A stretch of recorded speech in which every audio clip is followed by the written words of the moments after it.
అందితే జుట్టు అందకపోతే కాళ్ళు. అమెరికా నైజం ఇదే.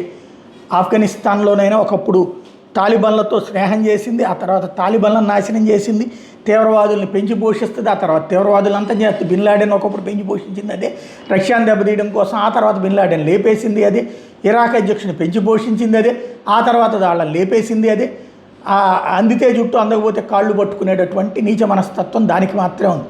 ఇప్పుడు రష్యాని దెబ్బతీయడం కోసం ఉక్రెయిన్ అడ్డుపెట్టి 4 ఏళ్లుగా కుట్రలు చేసి దాడులు చేసి నాటోతో యూరోపియన్తో విధ్వంసం సృష్టించి ఇప్పుడు అమెరికా మీద పెట్టిన ఆంక్షలతో ఆర్థికంగా ఇబ్బంది పెట్టినా తట్టుకు నిలబడితే రష్యా మీద శాంక్షన్స్ ఎత్తేస్తున్నట్ట. ఎందుకంటే ఇరాన్ మీద యుద్ధం చేస్తుంటే ఆయిల్కి సంబంధించి అక్కడ సమస్య వస్తుంది కాబట్టి ఇప్పుడు దీని మీద ఉన్నటువంటి ఆంక్షలు ఎత్తేయడం ద్వారా రష్యాకి లైఫ్ ఇచ్చేందుకు, తద్వారా అది ఆయిల్ నమ్ముకుని మళ్ళీ లాభపడేందుకు. ఇప్పుడు భారత్ ఇదివరకు ఆయిల్ అమ్మితే 200% పెనాల్టీ వేస్తాం, 500% పెనాల్టీ వేస్తాం.